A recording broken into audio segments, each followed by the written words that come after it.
For more latest videos and updates, please subscribe our channel and hit the bell icon.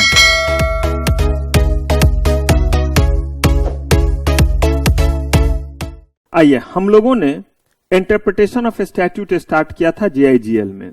ये chapter इसलिए हमने start किया था क्योंकि ये चैप्टर हमें बतलाएगा कि कैसे हम लॉ को क्या करें, इंटरप्रेट करें, और हम चीजों को देख भी रहे, जब फैक्ट्रीज एक्ट पढ़ रहे हैं, बाकी जगहों पे चीजों को देख भी रहे हैं। इससे पहले कि हम लोग स्टार्ट करें, अनीश ध्यान से सुनिएगा, ये क्लास सिर्फ और सिर्फ उन बच्चों के लिए जिन्होंने इससे पहले की जो है वो 6 क्लासेस की हुई है।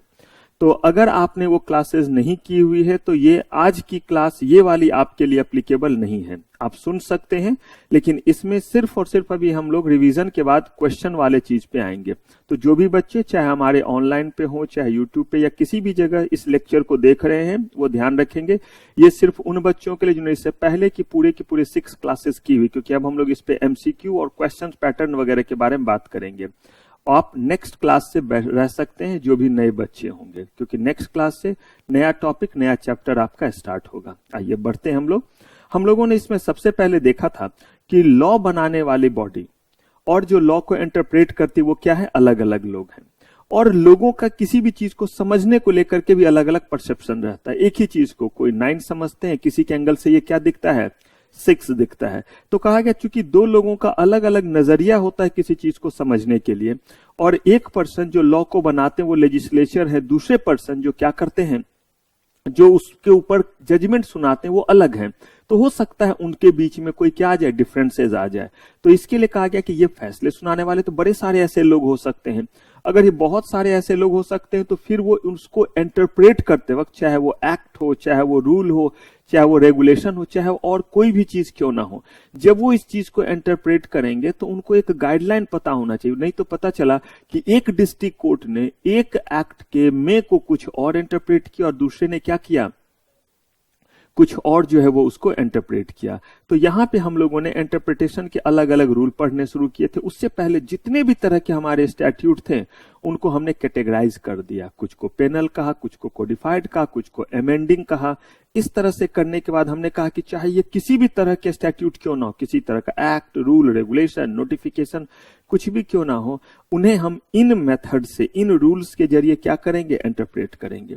और फर्दर इंटरप्रेट करने के इन सारे रूल को हमने 2 कैटेगरी में बांटा। एक दिया हमने प्राइमरी रूल और एक का नाम क्या दिया, अदर रूल ऑफ इंटरप्रिटेशन।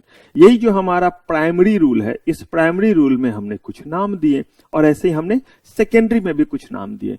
इन्हीं के मदद से क्या करना है, इंटरप्रेट करना। और सबको कहा गया कि हर कोई इंटरप्रेट करते वक्त इसी रूल को क्या करे, फॉलो करे। और ऑब्वियस सी बात है, इंटरप्रेट करने की सबसे ज्यादा जरूरत पड़ती है जो कोर्ट फैसले सुनाते हैं। हम और आप तो पढ़ाई कर रहे हैं इसलिए हम इस चीज को समझ रहे हैं, अदरवाइज इसका रियल नीड तो उनके लिए है जिनको जजमेंट सुनाने हैं और हमारे कोर्स में है, हमें एग्जाम में लिखना है, इसलिए हमें वो रूल क्या करना है, समझना है। तो हमने इसमें कहा था कि इंटरप्रेट करते वक्त कभी भी कोई भी और इंटरप्रिटेशन, कोई भी और चीज नहीं समझेंगे जब तक दिए हुए वर्ड का मीनिंग एक से ज्यादा मीनिंग को कैरी ना करे, उसमें कोई एम्बिग्यूटी ना हो, उसमें कोई संदेह ना हो, तब तक उसका प्लेन डिक्शनरी मतलब लेंगे। और ये कौन सा रूल ऑफ इंटरप्रिटेशन कहता है, लिटरल और ग्रामेटिकल रूल ऑफ इंटरप्रिटेशन और कंस्ट्रक्शन इसी बात को कहता है। लेकिन अगर किसी वर्ड का मतलब जो है वो ज्यादा है, एक से ज्यादा है, और वो उस जगह पे जो है, जिस जगह पे बोला जा रहा है उस जगह पे मल्टीपल सेंसेस को कैरी कर रहा है, तो कहा गया ऐसे केस में don't take literal, don't take grammatical, don't take plain meaning. कौन सा मीनिंग लेंगे, सेंसेबल मीनिंग लेंगे। कहा ठीक है, ये कहलाया आपका रूल ऑफ रीजनेबल, लॉजिकल और गोल्डन रूल। इसी में हमने अट रेस मेजेस वेलिएट कॉम पेरिएट, इसमें हमने देखा था कि हमारा इरादा ये नहीं होना चाहिए कि एक्ट का ये प्रोविजन यहां पे सूट नहीं करता, इसको वर्ड कर दो, ये हमारे ऊपर एप्लीकेबल नहीं होगा। रादर हमारा अप्रोच क्या होना चाहिए, हमारा अप्रोच होना चाहिए कि जितने भी तरह के चीज वहां पे डिराइव हो रहे हैं उन सबको देखें और जो भी उस चीज को फुलफिल करता है उसके अकॉर्डिंग उसको हम क्या करें, उसके अकॉर्डिंग वेटेज देकर के उसको इंटरप्रेट करें। ये ना बोले कि ये तो पूरा का पूरा चीज ही वर्ड है, इसको इंटरप्रेट करने की रिक्वायरमेंट नहीं है। रूल ऑफ हार्मोनियस कंस्ट्रक्शन का इस्तेमाल तब होता है जब किसी एक स्टैट्यूट के अलग अलग प्रोविजन अलग अलग बात कहे, या मल्टीपल स्टैट्यूट में एक ही चीज के लिए अलग अलग प्रोविजन दिए हुए हो, ऐसे केस में जितने भी प्रोविजन दिए हुए उन सबको हमें इंटरप्रेट करके एक रीजनेबल कंस्ट्रक्शन लेना है और वो मीनिंग लेना है, वो सेंस लेना है जिससे we can comply all the law in totality, कि सारे प्रोविजन क्या हो जाएं, कंप्लाई हो जाए। हमने देखा भी था, माइनर वगैरह वाला एग्जांपल इसमें देखा था, बहुतों बार हमने जिक्र किया हुआ है। Mischief rule, hidden rule, beneficial construction, इसमें बेसिकली कहते हैं कि अगर किसी चीज का मतलब कोई डिफेक्ट की तरफ जा रहा है तो उसको छोड़ देंगे, और किस चीज को लेंगे, जो सॉल्यूशन दे रहा हो, रिमेडी दे रहा है, उसको हम क्या करेंगे, पिक करेंगे। यहां पे हमने डॉक्टर्स और एबॉर्शन वाला लिया था, स्ट्रीट वाला लिया था, कि कहीं लिखा हुआ है कि abortion is valid legal only when it has been done by the doctor. अब इसका मतलब है कि अगर नर्स दवाई दे रही है, कोई और वहां पे वार्ड पर्सन है, वो आकर के आपको खाना वगैरह दे रहे हैं, टेक केयर करे, उसका मतलब ये नहीं कि सारा काम डॉक्टर अपने ही हाथों से करे। तो इस केस में मिसचीफ ये हुआ कि डॉक्टर ने अपने हाथों से ये नहीं दिया, अपने हाथों से ये नहीं किया, ये मिसचीफ हुआ, ये डिफेक्ट हुआ, इसको छोड़ेंगे और किसको पिक करेंगे, हम जो है वो रेमेडी को जो है वो पिक करेंगे कि भाई डॉक्टर के सुपरविजन में तो हुआ है। रूल ऑफ एजुडिशम जनरिस, क्या यहां करते थे हम लोग, सेम काइंड का जो हमारा चीज होता था, और ये हमारा इन काउंटिंग होता था या नहीं। जैसे हमने कहा bread, butter, jam and other things, तो अदर थिंग्स में अब ईंट पत्थर नहीं हो गया, वो ईटेबल चीज ही हुआ जो ब्रेड, जैम और इसी तरह का चीज होगा, जिसमें हमने देखा था truck, car, jeep and other motor driven vehicles. तो इसका मतलब जो भी जमीन पे चलने वाले होंगे मोटर व्हीकल्स वो होंगे, ना कि प्लेन और पानी पे चलने वाले जहाज।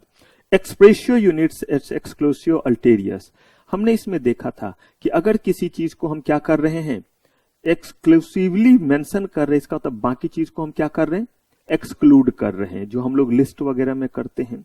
कॉन्टेम्पेरना एक्सप्रेसियो एस्ट ऑप्टिमा फोर्सिमा इन लेगे, क्या मतलब था इसका,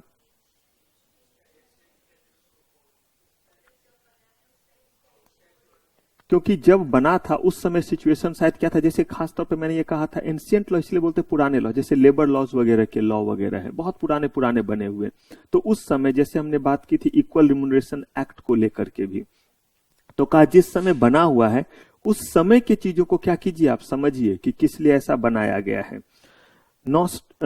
नॉस्टियरा एक्यूसिस, नॉस्टियर एक्यूसिस, इसका क्या मतलब था, एसोसिएट। जैसे प्लांट एंड मशीनरी और प्लांट एंड ट्री, एक जगह प्लांट एंड मशीनरी का मतलब मशीन्स हो गए, और एक जगह प्लांट एंड ट्रीज में है तो इसका मतलब छोटे जो है वो पौधे हो गए, किसमें, प्लांट में हो गए। स्ट्रिक्ट एंड लिबरल कंस्ट्रक्शन, कहा कि जो आपके जो है वो कहीं भी लेबर लॉ जैसे प्रोविजन वगैरह है, ये उन चीज पे क्या लेंगे, लिबरल कंस्ट्रक्शन। लेकिन जो आपके जो है वो खासतौर पे जैसे टैक्स या पेनल प्रोविजन है का उस पे स्ट्रिक्ट इंटरप्रिटेशन लेंगे, जो लिखा है वही लिखा है। और एक और बात कहा गया कि अगर लॉ के वर्ड बिल्कुल क्लियर हो और लॉ के वर्ड बिल्कुल साफ है, तो कहा गया कि ऐसे केस में कहीं भी किसी भी तरीके से आपको ये नहीं देखना है कि अगर फैसला हमने इस तरह से सुनाया तो इसका क्या कंसीक्वेंस होगा, चाहे कंसीक्वेंस कितना भी हार्ड क्यों ना हो, आपको वो फैसला क्या करना पड़ेगा, सुनाना पड़ेगा। इसके बाद हम लोगों ने यहाँ पे जो है वो देखा था कि किस तरीके से कोर्ट जब किसी चीज पे फैसला सुनाने लगे तो उनको कहा गया कि never take any presumption until unless there is some ambiguity. नहीं है एम्बिग्यूटी तो प्रिजम्पशन लेंगे या जो लिखा है उस पे फैसला सुनाएंगे। लेकिन अगर कहीं भी जो है वो एम्बिग्यूटी आ रहा है तो क्या करेंगे, तो प्रिजम्पशन लेंगे। लेकिन प्रिजम्पशन क्या लेंगे, हमने इस पे ही बात की थी। हर दिन मैं क्लास आ रहा हूं, अगर मैंने आज नहीं बोला कि अगले दिन मैं क्लास आऊंगा, तो आप प्रिजम्पशन लेते वक्त क्या लेंगे, मेरे नहीं आने वाला प्रिजम्पशन ज्यादा लेंगे या आने वाला लेंगे। साफ बोल रहा हूं कि कल आऊंगा ही और कल टेस्ट लूंगा ही, तो इसका मतलब अब इसमें कोई भी प्रिजम्पशन नहीं आने वाला, 5% भी आपको नहीं लेना है। ऐसे यहां पे कहा गया कि प्रिजम्पशन क्या कहा गया, किसी को इनोसेंट नहीं समझना है कि लॉ ऑफ लैंड उसको पता नहीं होगा, दैट पर्सन इज इनोसेंट, उसको जानकारी नहीं होगी। हाँ, लेकिन अगर फॉरेन लॉ नहीं लिया है तो बोला गया कि उसकी कोई गलती नहीं। हम प्रिज्यूम करते हैं कि हमारे देश में जो है उनको इंडिया से बाहर का लॉ पता नहीं होगा, लेकिन इंडिया के बाहर से कोई हमारे देश में अगर आ रहा है तो उस केस में हम क्या प्रिजम्पशन ले रहे हैं कि उसे इंडिया का लॉ पता। और हमने केस भी देखा था कि जैसे ही बंदा इंडियन एयरपोर्ट पे पहुंचा उसे अरेस्ट किया गया। हम ये नहीं मानेंगे हमारे देश में आ रहे तो बिना हमारे देश के कानून को जाने हुए आ रहे। ऐसे में तो हर कोई आएगा यहाँ पे और गदर मचा के चला जाएगा, बोलेगा हमारे देश में तो गन लेकर के घूमना अलाउड है, हम तो वहां से अफगानिस्तान से आए, हम तो तालिबान वाले हैं, हमारे यहाँ तो लेकर के चलते हैं। और अगर कोई बुर्का नहीं पहने रहे तो उसे रोड पे ही गोली मार देते। तो हमने यहाँ पे भी वैसा ही कर दिया। पॉसिबल? आप सोच के देखिए प्रैक्टिकली। तो कहा गया कि क्या हम मानेंगे कि वो अपने देश के लॉ को जाने? कहा गया कि नहीं, हमारे देश में आए हैं तो हमें सिर्फ इतना पता है कि आपको हमारे देश का लॉ क्या होना चाहिए, लेकिन अगर आप इस देश में रह रहे हैं तो आपसे हम ये उम्मीद नहीं कर रहे हैं कि आपको यूएसए का भी एक्ट पता और उसको आपको यहाँ पे कंप्लाई करना है। जब वहां जाइएगा तो आपको उसे क्या करना पड़ेगा? कंप्लाई करना पड़ेगा। कहा किसी को भी जो है वो प्रिजम्पशन नहीं लेंगे कि वो क्या है, दोषी है, जब तक जो है वो मेंसरिया ना पता क्रिमिनल लॉज में। तो ऐसे प्रिजम्पशन किनको करने के लिए दिया गया? कोर्ट को। लेकिन ये सब कब? जब इंफॉर्मेशन क्लियर ना हो, वर्ड के जो है वो एम्बिगुअस हो, तभी। अदरवाइज ऐसा कहीं भी करने की इजाजत कोर्ट को भी नहीं है कि वो प्रिजम्पशन पे चलेंगे। फिर हम लोगों ने यहां पे देखा था इंटरनल और एक्सटर्नल मदद, जिससे हम लॉ को क्या करेंगे? स्टैट्यूट को समझेंगे। तो जो उस बेयर एक्ट और उस जगह पे दिया हुआ उसके भीतर है वो सब क्या हो गया? इंटरनल। जो उससे बाहर है वो सब एक्सटर्नल। पार्लियामेंट्री डिस्कशन, कमिटी का रिपोर्ट, ये सब चीज, डिक्शनरी तक को भी यूज किया तो वो क्या हो गया? एक्सटर्नल। और आपने जो है वो ऑलरेडी जो है वो इन चीजों को करने के बाद हमने क्या शुरू किया था पढ़ना? एमसीक्यू जो है वो हमने जो है इस पे जो है पढ़ना शुरू किया था। कौन बनेगा करोड़पति कंपनी सेक्रेटरी राउंड खेला था और हमने जो है वो 20 नंबर तक के क्वेश्चन को शायद कर लिया था। चलिए, यहां तक का सफर हमने पिछले एपिसोड में तय कर लिया था। यहां से हमें आगे बढ़ना है। जल्दी बताइए, पहले यहां तक में कुछ पूछना है? गिला शिकवा, दुख दर्द, खोया पाया, बढ़े आगे। तो सेम तरीके से अब आप कहां से कहां तक पहले खुद देखेंगे? हाँ, 21 से लेकर के 30 तक खुद से जो है आप मार्क करें। चलिए, तो 21 स्टार्ट करते हैं जेब्रा क्रॉसिंग से ही। अरे वाह, आज ये है जेब्रा क्रॉसिंग। आपको जेब्रा क्रॉसिंग का एक एपिसोड सुनाऊं? ये दुखी नहीं सुनाऊंगा। वाइट, मेरी बिटिया छोटी थी तो उसको स्कूल से ले जाया गया था ट्रैफिक सिग्नल वगैरह दिखलाने के लिए। प्रगति मैदान या कहीं पे है, मुझे या इंद्रप्रस्थ के आसपास कोई है। वो बच्चों को बस से ले जाते हैं और वहां पे ट्रैफिक के सारे सिंबल्स वगैरह दिए हुए हैं। शायद जब वो केजी में या क्लास 1 में थी, केजी में होगी, थोड़ी छोटी थी, या क्लास 1 कह दीजिए। तो उन लोगों को ले जाया गया था दिखलाने की ये रेड लाइट है, ये ऐसे हुआ, ऐसे चलना है, ये चीज। वहां पे उसे दिखलाया गया कि ये क्या है? Zebra crossing. तो जो है एक दिन मेरे साथ ऐसे ही जा रही थी, मैं भी आया ही था, और जैसे ही मैं आवाज दूंगा ऊपर से ही जो है वो देखते रहती थी। तो उस समय मैं रेंटेड हाउस में रहता था, अब अपने मकान में रहता हूँ। तो वहां से वो देखते रहती थी ऊपर से कि पापा दिखे। बाहर ही बालकनी में ऐसे बैठे रहती थी। रात में लेट से पहुंचा, वहीं से ही पापा, सारे मोहल्ले वाले समझ जाते थे मैं आ गया। और मैं जा भी रहा हूं तो चिल्लाते हुए, पापा जल्दी आना, पूरा टिफिन खा लेना, जल्दी आना। तो सब समझ जाते थे अब मैं जा रहा हूं, और अब मैं क्या हुआ? आ गया। तो एक दिन ऐसे ही जब आता था तो नीचे उतर आती थी कि पापा हमको भी अब थोड़ी देर घुमा दो। तो फिर साथ में लेके घुमा रहे। तो घूमते हुए, छोटी थी, गोदी में ही थी, एकाएक बोलती है, पापा जेब्रा आंटी, जेब्रा आंटी। क्या बोल रही है? तो zebra crossing aunty, zebra crossing aunty. मैं बोला क्या बोला? मैं बोला चुप हो जा, चुप हो जा। अब थी नहीं मिसेज मेरे साथ, आप समझ रहे हैं? ऐसे में समझा कि महीने ने तो कुछ नहीं सिखाया बच्चे को। वो तो अच्छा था, मोहल्ला अपना ही था, तो कोई दिक्कत वाली बात नहीं थी। नहीं तो ऐसे रोड पे रहे तो एक्सप्लेनेशन की जरूरत पड़ सकती है। तो फिर वो भी, अब कोई एक रोड पे कम लोग हैं तो कोई आंटी बोले तो लोग पलट ही जाते हैं। तो भी, और बेटा क्या हुआ? नमस्ते जेब्रा आंटी। बताया था कि सबको मोहल्ले में नमस्ते करना, नमस्ते भी और साथ में जेब्रा क्रॉसिंग आंटी। तो तब उसने बताया कि क्यों बोलती। तो उसी दिन से मुझे भी याद हो गया कि ये कलर मतलब क्या हो गया? Zebra crossing. तो ऐसे ही व्हाइट और ये जो है वो ब्लैक के जो स्ट्राइप हो गए, वो जेब्रा क्रॉसिंग हो गया। तो ये मतलब है इसका, और कोई मतलब नहीं है। चलिए, तो 21 इसका जवाब आपको देंगे जेब्रा क्रॉसिंग, बी। चलिए, जिनका जिनका जवाब बी है हैंड रेज कीजिए। ठीक है, किसी का जवाब कोई और नहीं, क्योंकि सबका, किसी का जवाब इसके अलावा कुछ और नो। चलिए तो बढ़ते हैं आगे। चलिए green 22 A, where in an enactment there are two provisions which cannot be reconciled with each other, they should be interpreted that, if possible, effect may be given to both. That is what is known as the rule of.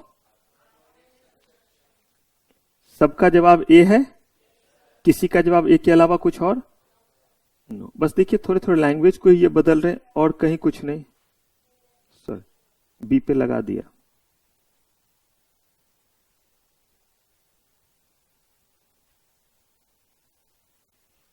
चलिए 23 मैं read कर देता हूं, तब जवाब देंगे Canada. अच्छा आज दूसरे चीज बने हुए।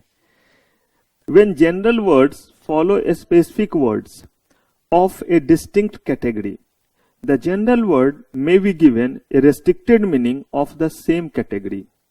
The general word takes its meaning from preceding expression. This is what is known as the C इज्यूस्टम जेनरिस। हाँ जी, सबका जवाब सी। कुछ और किसी का आंसर? नो। आज अभी तक सब एक साथ चल रहे हैं, थोड़ा रिवीजन का फायदा हुआ होगा, किए होंगे, क्योंकि कल गलतियां हो रही थी पिछले क्लास में। चलिए अगला क्वेश्चन मास के लिए। रूल ऑफ इज्यूस्टम जेनरिस इज एप्लीकेबल व्हेन बी। अच्छा अब देखिए जरा ये कैसा चीज है, अगर सुनते वक्त थोड़ा सा मिस हो जाए कि स्पेसिफिक वर्ड बोल रहे हैं या जनरल वर्ड, तो इन जगहों पे गलती हो सकती है, क्योंकि देखिए दोनों चीज लिखा हुआ है, नहीं लिखा हुआ है specific word follows general words, तो हमेशा आंसर क्या है हमारा? जनरल वर्ड, क्योंकि आप कंटिन्यूएशन में जो कह रहे हैं अगला जो होगा वो फिर जनरल वर्ड होगा, लेकिन वो जो जनरल वर्ड लिखेंगे उससे पहले के जितने स्पेसिफिक वर्ड थे उसी के क्या होगा? अकॉर्डिंग होगा। चलिए good. While constructing a provision in penal statute, if there appears to be a reasonable doubt or ambiguity, it shall be resolved in favor of white person who would be liable to penalty। 25 का सी। जिनका जवाब सी के अलावा कुछ और है वो हाथ उठाएं, उल्टा कर लेते हैं। सबका जवाब सी। क्या है जवाब? Penalty, a person who would be liable to penalty. चलिए नेक्स्ट जो है, there is no need for presumption. क्या है जवाब? The intention of legislature is. किन्हीं का जवाब ए के अलावा कुछ और? No. Where in an enactment there are two provisions which cannot be reconciled with each other, they should be so interpreted that, if possible, effect may be given to both. This is what known as। बताइए दुबले पतले को, कमाल की बात है, हमेशा इनको जो है ना फोकट वाला क्वेश्चन नहीं मिला है। मुझे लगता है पिछले बार भी दो जो क्वेश्चन मिले थे, दोनों मिले थे ना मिसचीफ से। ए रूल ऑफ, और ये भी वो मिला जो अभी थोड़ी देर पहले हो गया था। कोई बात नहीं, एग्जाम में ऐसे खुश मत होइएगा कि सर सबको अलग क्वेश्चन मिलेगा और मेरा रिपीट होगा। According to dash rule of interpretation, meaning of a word should be known from its accompanying, ignore associating words. C क्या कहलाता है? पक्का? 28 सी सबका जवाब। अच्छा वर्ड यहां देखिए क्या लिखा हुआ है, इग्नोर व्हाट, मतलब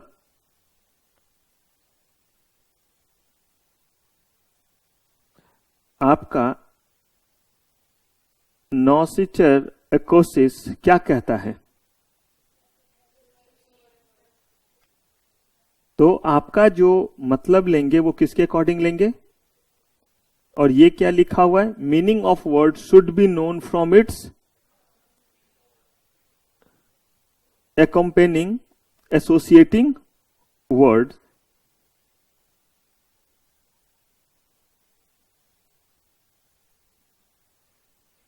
अब क्या ये क्वेश्चन सही है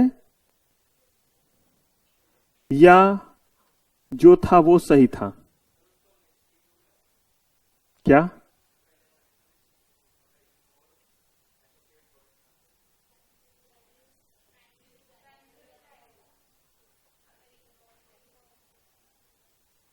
according to rule of interpretation? अब इसमें दो चीज का ध्यान रखिए।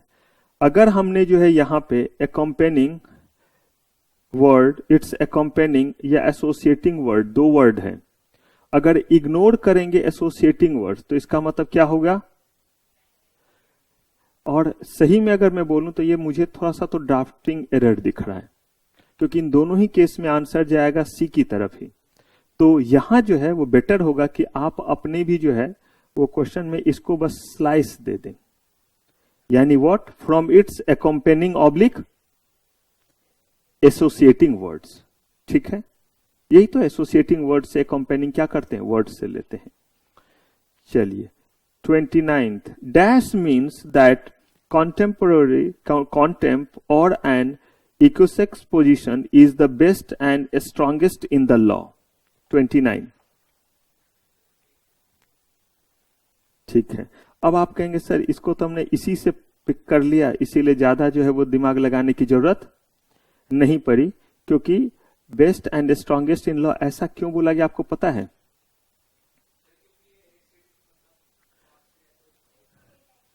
कह रहे कि सबसे मेन चीज तो यही है कि किसी भी एक्ट को अगर बनाया गया तो वो बनाया क्यों गया ये जान के ही आप उसके बहुत चीजों को क्या कर सकते हैं? इंटरप्रेट कर सकते हैं। तो कहा गया इसमें यही चीज तो हम करते हैं, एंशिएंट से लेते हैं कि आखिर जिस समय ये बना उस समय क्या स्थिति थी, क्यों हमने इस चीज को क्या किया? इंट्रोड्यूस किया।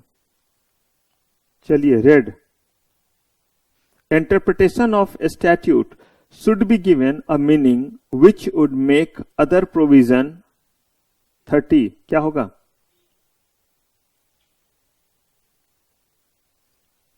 Interpretation of a statute should be given a meaning which would make other provision। क्या मतलब है redundant का? हाँ, इसका मतलब यह हुआ कि आपको जो है प्रोविजन ले, तो किन्हीं का आंसर बी के अलावा कुछ है? क्योंकि डॉर्मेंट वर्ड भी हो सकता है, इनइफेक्टिव भी हो सकता है, सबका बी ही है answer. Ineffective. Interpretation of a statute should be given a meaning which would make other provisions। इसका मतलब बस इतना ही हुआ कि आप जब किसी चीज को इंटरप्रेट कर रहे हैं तो इसका मतलब है कि एक ही मीनिंग को लेगा, एक चीज को समझिए और बाकी चीजों को क्या कर दीजिए? छोड़ दीजिए। तो अगर यहां पे जो है डॉर्मेंट वर्ड इसी नहीं बोल सकते, क्योंकि डॉर्मेंट का मतलब होता है कि जो चीज छोड़ा नहीं आपने, वो चीज जो है वो इस समय आइडल पड़ा हुआ है, कभी भी वो क्या हो सकता है? इफेक्ट में आ सकता है। तो यहां पे इनइफेक्टिव का मतलब जिसको आप इफेक्ट नहीं देते हैं।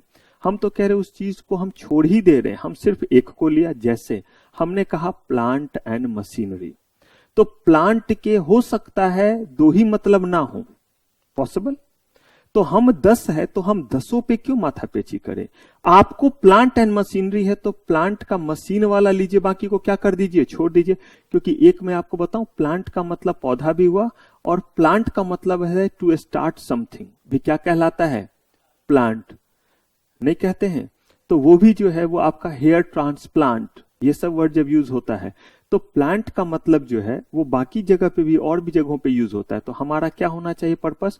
कि सारे जगह को छोड़े और जो हमारा रियल सेंस को दे रहा है उसको क्या करना है? पिक करना है। Let other to be redundant, बाकी सबको क्या कर दें? छोड़ देंगे, जो वर्क नहीं करे।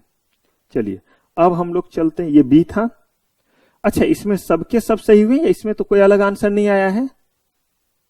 ये भाईचारा का तो एक आया था। चलिए देखते हैं अब 31 to 40 में क्या रहता है।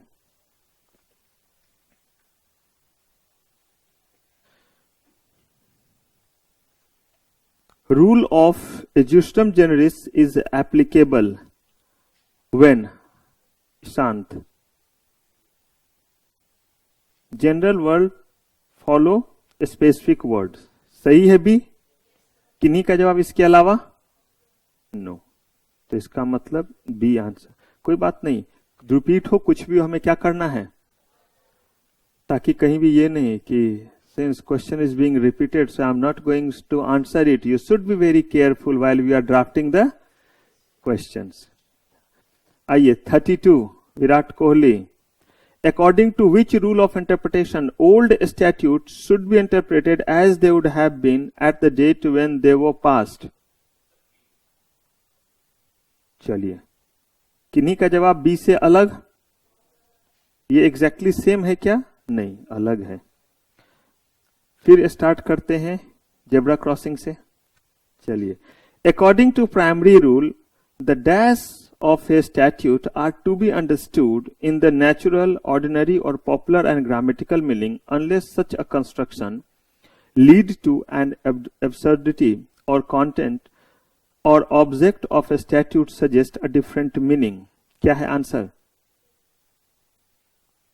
डी 33 का डी क्या सही कह रहे हैं कुछ और आंसर आप लोगों का नो तीनों के तीनों चीज हो गए वर्ड भी हो गए फ्रेज हो गए और सेंटेंस तो आंसर इज डी आइए ग्रीन आपकी बारी if you are looking for them earning of provision the first place you would look is हाँ if you are looking for them L छूट गया कुछ ये नहीं हुआ एल छूटा है मुझसे एल कर दीजिए तो looking for them learning of provisions क्या देंगे आंसर सी अब 34 में इनका आंसर जो है वो है सी बाकी लोगों का पहले बात की थी हमेशा पहले किस चीज को देखते हैं हम डेफिनेशन को देखते हैं चलिए बताइए Canada Dash sets out in general term the purpose of the act and it often precedes the preamble.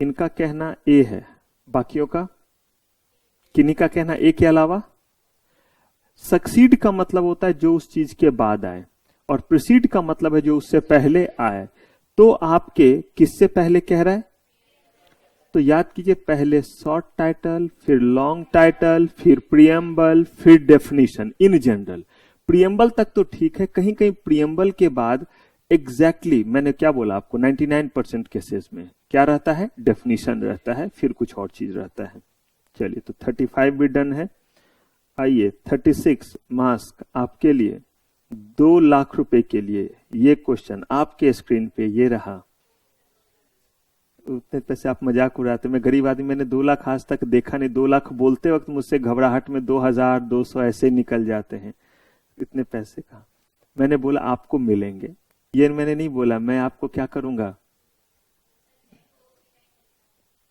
ले लीजिए जितने लेने हैं ले लीजिए Which of the following as is an external aid for interpretation of a statute? क्या है जवाब 36 का? All of the? तो which of the following is an for the interpretation of a statute? तो external. Parliamentary history, external. Use of foreign decision and historical background. ठीक है तो ये क्या हो गया हमारा डी चलिए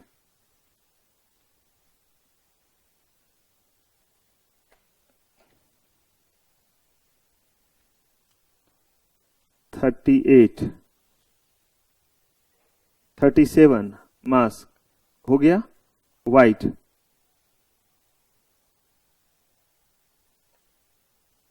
when a statute does not profess to make any alteration in the existing law but merely declare or explain what it is, then such law is known as declaratory। और याद रखिएगा जब अगले चैप्टर पे हम पहुंचेंगे तो वहां पे एक वर्ड बताऊंगा आपको, डेक्लेरेटरी डेक्री ऑर्डर, और तब आपको लगेगा कि हाँ कैसे ये दोनों चीज एक साथ मैच करते। क्या ये कोई नया एक्ट है? ये कहता है कि जो बने हुए चीज है उसी को क्या किया जा रहा है, एक्सप्लेन कर रहे हैं, इफेक्टिवली कह रहे हैं कि करो इंप्लीमेंट, इसका मतलब ये हुआ, क्यों बैठे हुए। ऐसे ही डेक्लेरेटरी डिक्री आएगा जब आपको पढ़ाऊंगा कि ये वही ऑर्डर है जो कोर्ट ने दिया था, इंप्लीमेंट क्यों नहीं करते। तब जो है वो थाने को यानी पुलिस को और बाकी लोकल एडमिनिस्ट्रेशन को कहते हैं कि भाई हमने जो हुक्म सुनाया उसकी तामील हो, दैट इज कॉल्ड डेक्लेरेटरी डिक्री। और यहाँ डेक्लेरेटरी स्टैट्यूट का मतलब है कि हमने ये चीज इसीलिए, जो तामील का मतलब पूरा होना, नहीं देखा है। तकलिया का मतलब सब चले जाओ, अकांत छोड़ दो, तकलिया हुक्म की तामील हो यानी उसे पालन किया जाए, that means to obey and to execute the rule. चलिए तो ये हमारा आंसर क्या है, सी। सबका जवाब सेम है। आइए 38 पिंक या ग्रे जो भी कलर कहलाएंगे। अकॉर्डिंग टू पिच हुआ ना ये, ओ मेरी बिटिया ने मेरा कलर ठीक किया है, सही बताऊं। पहले पता है मेरा रेड का रेंज कितना ज्यादा था, मुझे 3 ही 4 कलर समझ आते थे, red, blue, green, black, white, इसी में मेरा सारा कलर हो जाता था। ये जो है वो ऑफ देश, तो पर्पल, तो पीच, तो लाइट ग्रीन, तो लाइट ब्लू, ये सब मेरा नहीं होता था। लेकिन हाँ नियोन भी होता है। तो अब तो मुझे बहुत कुछ मुझे भी समझ में आया था, क्योंकि उन लोग का पूरा वीक मनाया जाता था एक कलर का। और पता है उस वीक में पहनना भी वही कपड़ा है, जो बैंड बजे अगर नहीं है तो लाला के दीजिए। और उसमें जो आपको भेजना पड़ेगा फ्रूट्स भी कभी कभी वही ढूंढना है, ताकि उसको एक, यही देखिए बच्चे को सिखाने का तरीका विजुअल, ताकि वो बच्चा कलर को क्या कर जाए, पहचान जाए। हमें खाने को ना कभी उतने तरह के चीज मिले हैं, तो बताइए पूरा वीक मनाया जाता था। हमारे समय में होता तो हमें भी क्या रहता, वो सारा कुछ याद रहता। आप लोगों ने देखा है ये टाइम, उतना नहीं। आज के समय में तो बहुत नौटंकी है, बाय गॉड जबरदस्त। कुछ ये रहेगा तो क्रिसमस रहेगा तो ऐसा लगता है कि खुद क्रिश्चियन बन गए, यकीन मानिए। पूरे घर का माहौल जो क्रिसमस, इतना चीज खरीद के लाओ, ये लाओ, इतना तो सही में होली दीपावली में इतना चीज ला ला करके नहीं सजाना। क्या क्या कैरोल गाएगी तो उसके लिए ये लाओ, ये बांधने के लाओ, तो ये घंटी लाओ, तो मूछ लाओ, सांता क्लूज का मूछ मिला तो दाढ़ी नहीं मिला, ये मिला तो टोपी ना मिला। एनीवे चलिए वो भी लर्निंग का एक फेज है। 38 आपने कह दिया जवाब A. According to dash word phrase sentences so far a statute are to be understood in their natural, ordinary or popular and grammatical meaning unless such a construction lead to same तरह का aspect है। क्या है जवाब, ए। सबका same है, literal construction. आइए दुबले पतले पे किनकी बारी है, okay. Which of the following is internal aid for interpretation of statute. क्या होगा जवाब, हाँ डी। अगर कभी लगेगा कि एग्जाम में पेपर टफ आने वाला है, इनको थोड़ा खिला पिला दीजिएगा और उस अटेम्प्ट में इनको भी बैठा दीजिएगा, तो उससे क्या होगा, क्वेश्चन इजी आएंगे। चलिए नेक्स्ट पे आते 40 blue. As per the rule of dash meaning of word should be known from its accompanying, और देखिए अब यहां ठीक है, और एसोसिएटिंग वर्ड क्या होगा। मुझे लगता है शायद सेम क्वेश्चन आपको आया है, ये नहीं था, इग्नोर वाला जो था आप ही ने ना जवाब दिया था। देखिए ये जवाब दिए थे, ये था मेरा। तो बूढ़े व्यक्ति का ही तब तो याददाश्त ज्यादा अच्छा हुआ आप लोगों से, जबकि कहा जाता है कि यंग लोगों का जो है वो मेमोरी बहुत शार्प होना चाहिए। 40 का जवाब ए है। चलिए अब हम लोग आते हैं 41 टू, अब लास्ट तक आ जाते हैं, कर लें 56 तक एक साथ करते हैं। Which of the following are acceptable extrinsic material uses in interpreting legislation? क्या है जवाब, ऑल ऑफ द अबव। ये जो है एक्सट्रिंसिक का मतलब क्या हुआ, एक्सटर्नल, तो ये जवाब डी है। सबका यही जवाब है। Red, generally dash are given strict interpretation, सी सही जवाब है। किन्हीं का कुछ और आंसर इसमें? सबका सेम है। क्रिमिनल लॉ में कहा गया कि कैसा इंटरप्रिटेशन लेंगे? अगर ये लेबर लॉ रहता तो लिबरल, ठीक है। और लेबर लॉ में पेनल्टी प्रोविजन रहता तो स्ट्रिक्ट। ये थोड़ा ध्यान रखिए कहीं यहां गेम ना कर दे। चलिए 43, if there is any appearance of consistency between the schedule and a specific provision in an enactment, the dash shall prevail.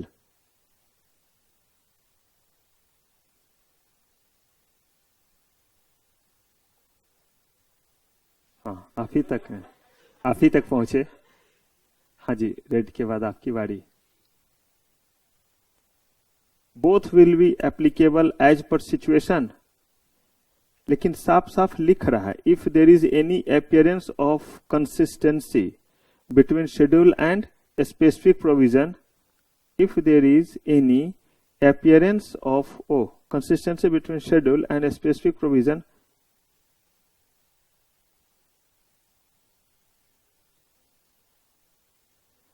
Please इसमें इन लगाइए, नहीं तो फिर तो ये क्वेश्चन ही नहीं बना। अब बताइए ईशांत, आप जवाब बदलेंगे या सेम? बी। अब बाकी लोग बताइए क्या यही आप लोग का भी जवाब है या कुछ अलग है? मतलब हुआ क्या इसका?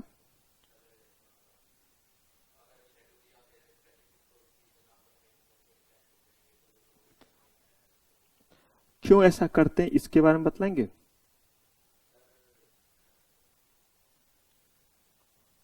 पिछले क्लास में कुछ बोला था, अगर गौर करेंगे याद कीजिए। आखिर शेड्यूल बनाते क्यों हैं? बोलिए बोलिए, देखूं किनको क्या याद रहता है। शेड्यूल का मतलब क्या था ये बताइए? लिस्ट एक तरह से। और हमने क्या बोला था कि ये बात हम चाहे तो उस सेक्शन उस प्रोविजन में भी लिख सकते हैं, बस वो जगह बहुत बल्कि सा हो जाएगा तो हम लिख देते हैं कि एज पर शेड्यूल, ताकि उतनी बातें वहां ना लिखना पड़े। तो इसका मतलब है कि प्रोविजन के बेसिस पे शेड्यूल बनता है या शेड्यूल के बेसिस पे प्रोविजन बनते हैं? तो ऑब्वियस सी बात है कि जब हम प्रोविजन के बेसिस पे शेड्यूल बनाते हैं तो अगर कहीं इनकंसिस्टेंसी होगा तो किसको हम वेटेज देंगे? प्रोविजन को देंगे। चलिए आगे बढ़ते हैं। हिडन केस डील विथ, हाँ जी क्या होगा जवाब? पक्का मिसचीफ रूल, ठीक है। यही तो दो नाम है इसका, मिसचीफ रूल और हिडन रूल, ठीक है। आइए फिर स्टार्ट होगा। 45, non obstinate clause usually start with a word. मुझे लगता है ये पहली बार भी शायद आप ही से पूछा गया था, नहीं आप पे आया था? अच्छा, थोड़ा बगल में आया था। बताइए किससे? नॉट स्टैंडिंग एनीथिंग कंटेन, और इस पे हमने बहुत चर्चा भी कर ली थी, तो इसमें तो कोई किसी को कंफ्यूजन नहीं है, सबका सेम आंसर है। चलिए green, dash is use to remove special cases from the general enactment and provide for them specially. 46, C proviso. कोई और आंसर किन्हीं का?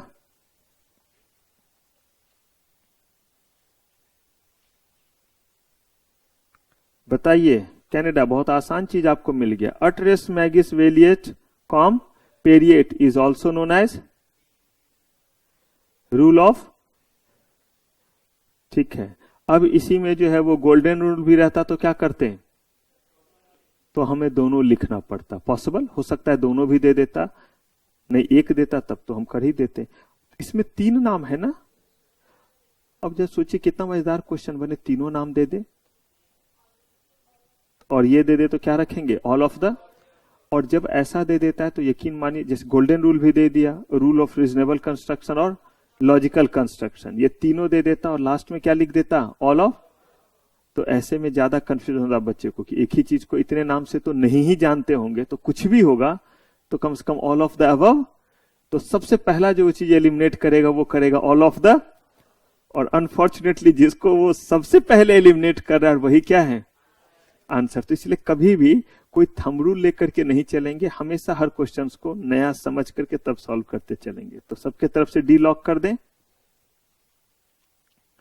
चलिए 48 dash contains the object of the act, किनकी बारी है? मास्क। क्या है? प्रियम्बल। 48 का सी, किन्हीं का जवाब सी के अलावा कुछ और? No. Good. When a general word follow a specific word of distinct category, the general word may be given a straight meaning of same category. The general word takes its meaning from preceding expression. This is what known as C. Adjustum generis. क्या सबका यही है कहना? चलिए peach, अब मैंने correct कर लिया ना, मुझे भी तो सीखना है। In the interpretation of a statute an important role is played by D. Interpretation of a statute में schedule, preamble, heading, all of the above. D, सबका डी ही है। चलिए 50 हो गया।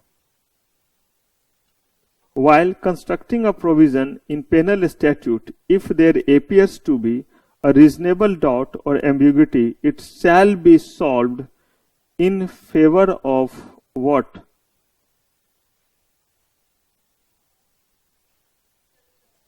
उधर है दुबले पतले।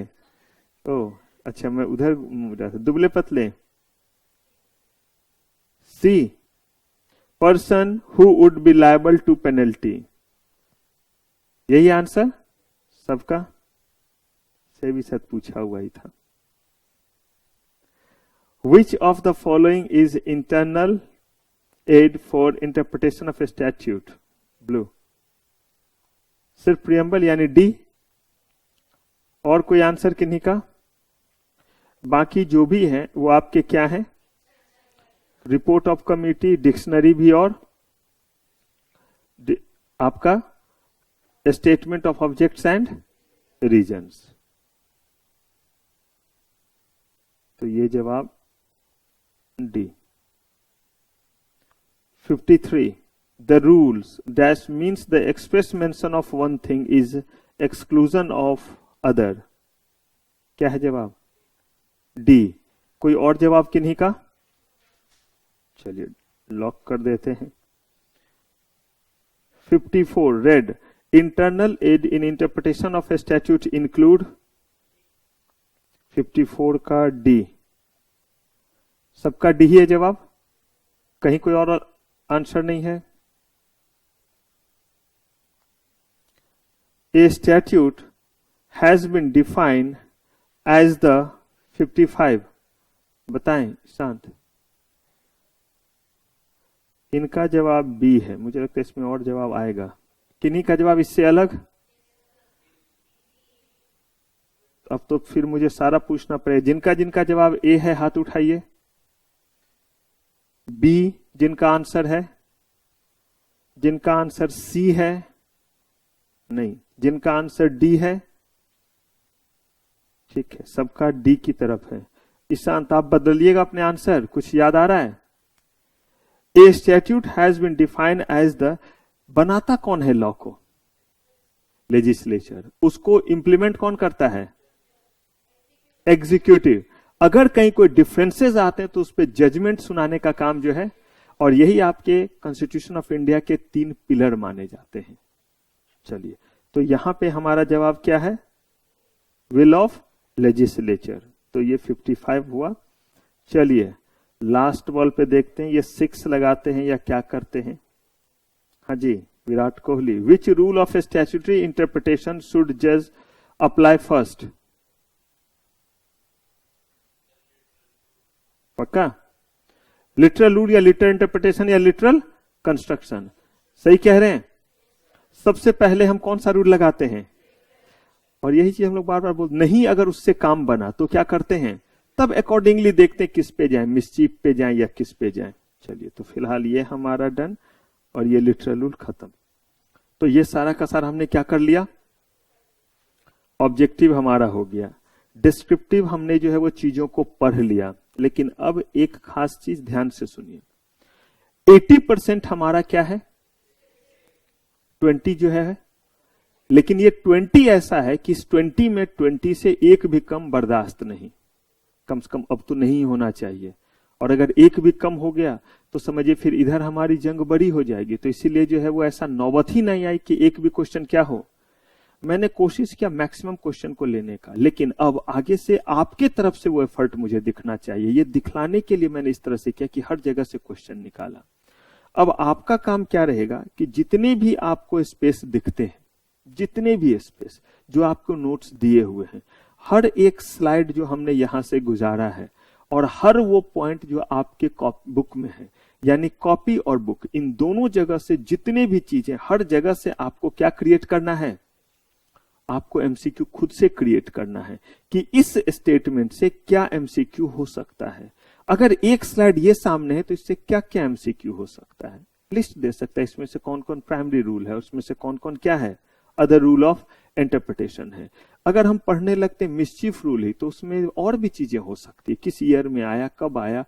अगर ऐसा कोई भी जगह है जहां से आप ऑब्जेक्टिव के हर चीज को निकाल लेंगे तो यकीन मानिए आपका रिवीजन ऑटोमेटिकली अच्छा हो जाएगा। तो जब हम पढ़ रहे होंगे तो सिर्फ और सिर्फ एमसीक्यू ही नहीं, एक काम एमसीक्यू और दूसरा क्या है, डिस्क्रिप्टिव।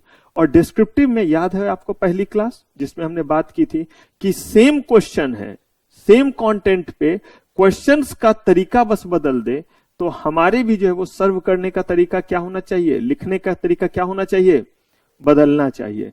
डिस्क्राइब पूछ दे, कमेंट पूछ दे, एक्सप्लेन पूछ दे, ये अलग अलग चीज होते हैं। डिस्टिंग्विश तो आपको अलग दिखता ही है। अब मैं आपको वो चीज दिखलाता हूं कैसे आपको वो अलग दिखेगा भी, और अभी हम लोग बात भी करते हैं उसकी। यहीं पे मान लीजिए कि आपसे क्वेश्चन पूछा जाए, व्हाई, पहला चीज, why interpretation of statute is required. ये हुआ कि आंसर देना है। कैसे आंसर दीजिएगा, पॉइंट वाइज दीजिएगा या पैराग्राफ में लिखिएगा, पॉइंट वाइज। तो पहला क्वेश्चन हुआ, लिखिए जरा। एक क्वेश्चन जो आपने पहला लिखा क्या हुआ, क्या बोला था, तो इसी को देखिए कितने तरह से हम लोग करेंगे। Why interpretation of a statute is required.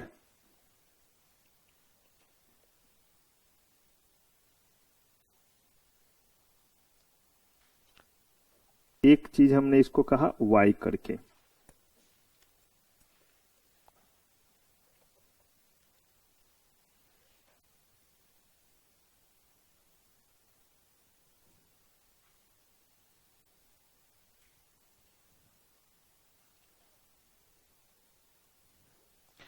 अब इसी को देखिए कैसे पूछा जा सकता है।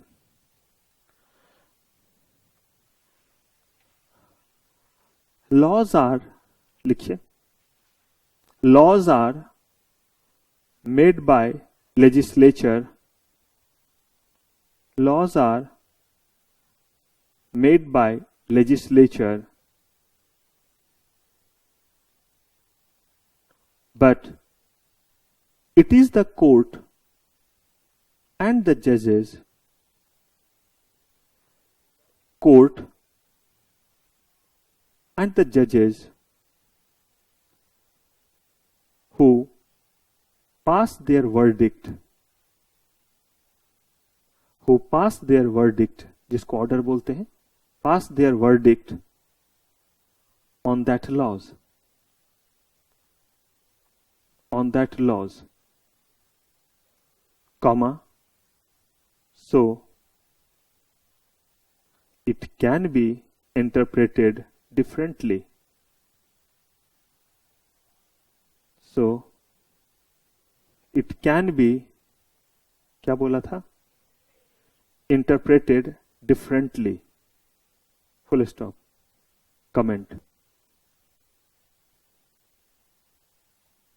comment, so it can be interpreted differently, verdict, orders, VERDICT। तो एक मैंने क्या बोल दिया, अब कमेंट। थर्ड पे आइए, court can not pass the judgment, court cannot pass court लीजिए court cannot pass the judgment, good catch, मेरी भी तारीफ कीजिए, good throw, court cannot pass the judgment without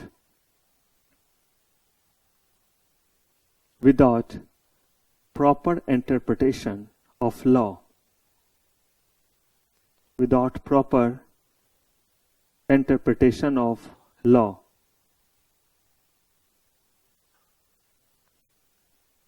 Explain. Explain. Fourth, laws कीजिएगा, laws oblique acts will lose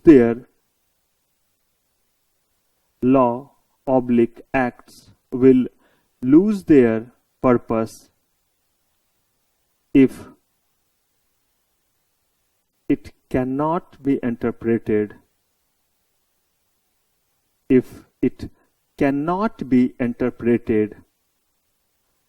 without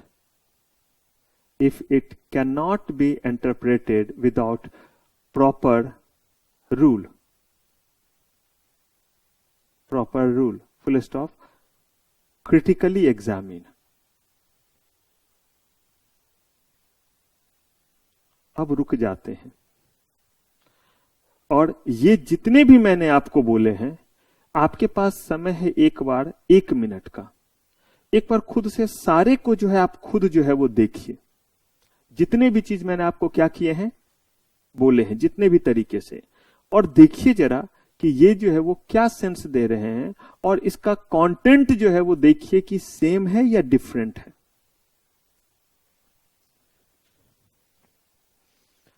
अब जरा चलिए और बताइए, क्या इसमें कंटेंट हमारा जो है वो अलग अलग होगा या सेम है?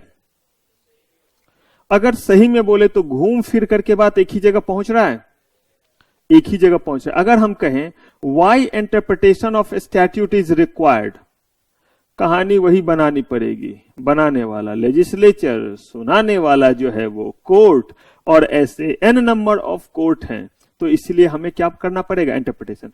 फिर उसके बाद अगली बात जो इसमें आएगी, देखिए बात और कौन कौन सी होगी ये भी तो समझिए। ये तो चावल दाल हो गया, सब्जी की भी तो बारी आएगी, वो भी तो सर्व करना है, जब सर्व कीजिए। लेकिन और कंटेंट क्या है, और कंटेंट ये हुआ कि there are various court so they can interpret it in different manner, तो इसीलिए कहा गया कि every court can interpret in similar manner, तो इसीलिए वेरियस क्या बनाए गए, इंटरप्रिटेशन।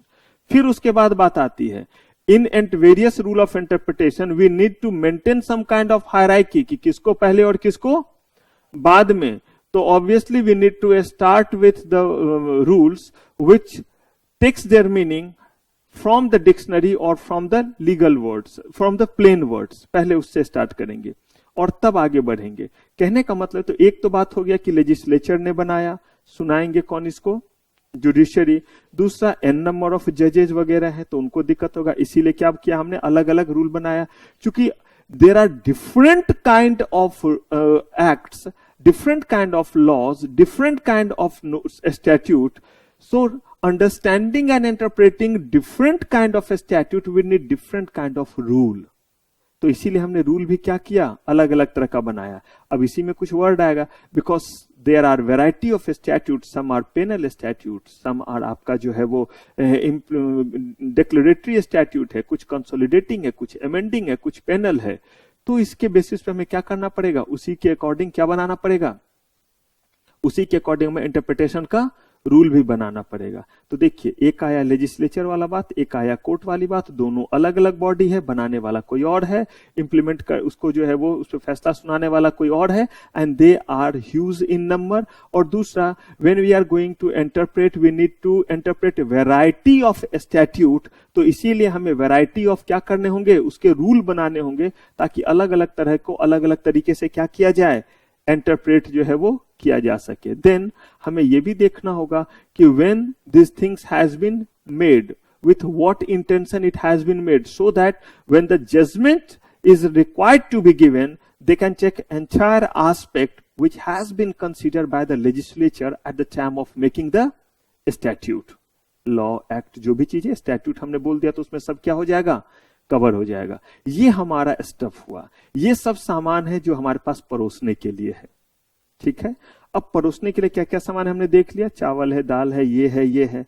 अब कब कैसे ले जाना है, दही पहले दे देते हैं, खाना शुरू हुआ नहीं कर्ड दे देंगे, दही समझते हैं ना, या सिर्फ कर्ड समझते हैं, तो दही समझते हैं। तो सबसे पहले दही दे देंगे और चटनी दे देंगे, बोलेंगे ठूस और मड़। या चावल दाल सब्जी के बाद लास्ट में दही वगैरह दिया जाता है, चटनी वगैरह उसके बाद ही देंगे ना, चावल दाल के साथ में देंगे। ठीक वैसे ही आपका यहां पे, लेकिन एक ही मुझे बताइए, कोई आया और आपने इतने चीज बनाए हुए हैं, ध्यान से समझिएगा बात को, जितना मैं बताना चाह रहा हूं, क्योंकि क्रिटिकली एग्जामिन मैंने लिखा है, कमेंट लिखा है, और मैंने आपको साफ साफ बताया है कि थोड़ा सा मिथ होता है जिसके कारण बच्चे रुकते, वरना सीए में चुटकी का खेल है। अगर बस आपने चीजों को क्या कर लिया, समझ लिया, लेकिन ये समझने में 2 अटेम्प्ट लगते हैं, और कितने बार तो 2 अटेम्प्ट के बाद भी आप समझते नहीं, किसी तरह निकल जाते हैं। ये बेसिकली होता है। मैंने आपको क्वेश्चन का वो दिखलाया था, चेक किया हुआ कॉपी, और आपको बताया भी था आंसर शीट जो आपने देखा था, कि जब हम लोग आंसर कर रहे होते तो बहुत सारी चीजों का ध्यान रखना है। क्रिटिकली एग्जामिन जो लिखा हुआ है उसको क्या सेंस में हम देंगे। जैसे मैं अभी आपको एग्जांपल दे रहा हूं, इतने ही चीज हमारे पास है खाने के। अब अगर मान लीजिए कि कोई बंदा आ गया है और वो कहता है मेरा आज फास्ट है,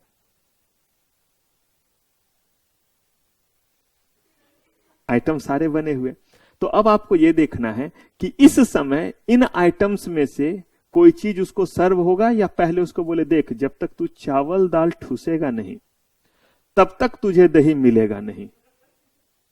अभी हमने क्या बोला था, पहले दही देंगे, किसी को दही देंगे, हाँ या ना। लेकिन इस बंदे को क्या कीजिएगा, बोलेगा पहले चावल दाल खा, इसके लिए है ना हमारे पास सर्व करने के लिए, तो क्या सर्व कर देंगे इसको, सिर्फ कर्ड, सिर्फ दही चीनी दे देंगे, इसका भी काम हो गया। अब यही देखना है ये कंटेंट, और उसमें ये देखिएगा कि जैसे क्वेश्चन पूछा गया उस समय एक्स्ट्रा वाला चीज मत दे दीजिएगा इस समय, क्योंकि कुछ जगह पे एक्स्ट्रा देने से मार्क्स नहीं कटते हैं। इन जनरल अगर कुछ आपने एक्स्ट्रा लिखा, ध्यान से सुनिएगा, तो मार्क्स नहीं कटते हैं, लेकिन कहीं कहीं जो है वो ब्लंडर हो जाता है एक्स्ट्रा लिखना, अगर आप चीजों को नहीं समझे हैं। जैसे अगर मान लीजिए खाना खाने कनाडा पहुंचे, अब चाहे ट्यूसडे रहे चाहे कुछ रहे, चावल दाल सब ये खा रहे, साथ में दही दे दिया, कोई गुनाह हुआ? अगर कोई फास्ट के लिए है, उसने बोल दिया मेरा फास्ट है, और फिर भी आप जो है उसको चावल दाल भी सर्व करें, दही भी सर्व करें, क्या उसके मतलब का चीज दही नहीं है? लेकिन उसे ये खराब लगेगा कि नहीं कि आपने उसके आगे ये सर्व किया जबकि उसने बोल दिया कि मेरा क्या है? लगा ना बुरा उसे?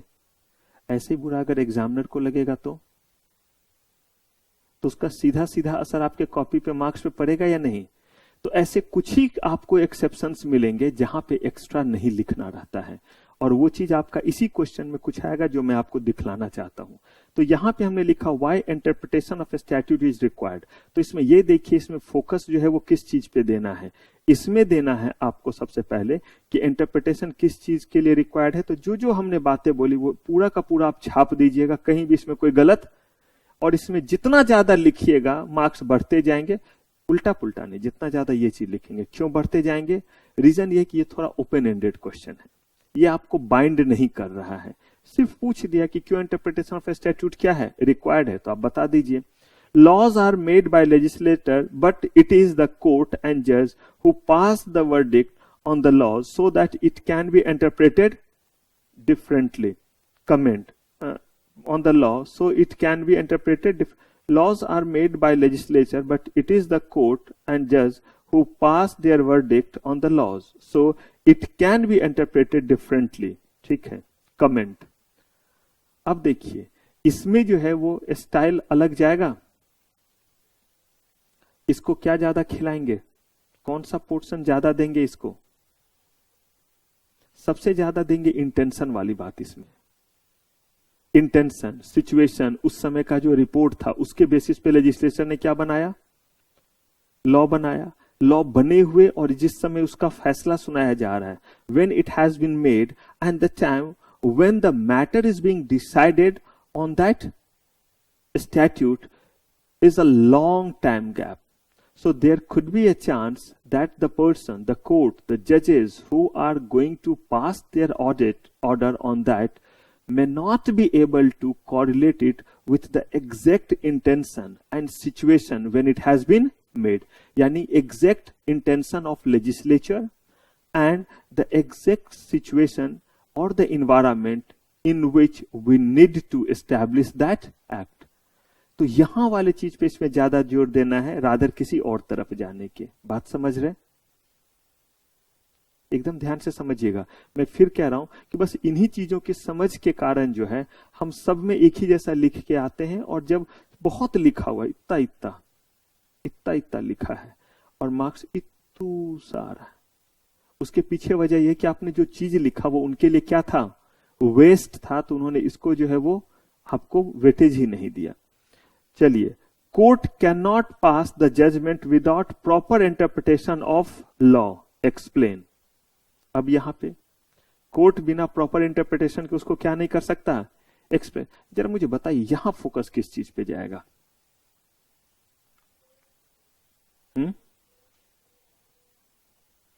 जरा इसको लिए स्टार्ट कीजिए, तो कुछ अपने दिमाग में लीजिए तो थोड़ा टाइम, और मुझे बताइए तो कैसे करके इसको मूव करेंगे।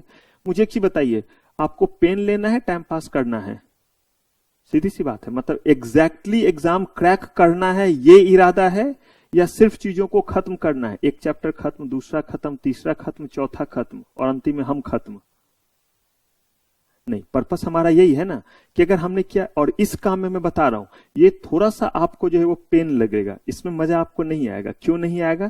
क्योंकि यहां इस समय आपको एफर्ट लगाना होगा, और यकीन मानिए अगर यहां पे वर्क कर लिया, दो ही चीज तो होता है। मुझे क्या बताइए, क्या इंटरप्रिटेशन ऑफ स्टैट्यूट का कोई ऐसा कॉन्सेप्ट जिसको समझने में आपको दिक्कत? हाँ या ना, साफ बोलिए। जैसे मैं ब्लंट बोलता हूं वैसे ही, लेकिन आप थोड़े रेस्पेक्ट में बोलिएगा तो अच्छा लगेगा।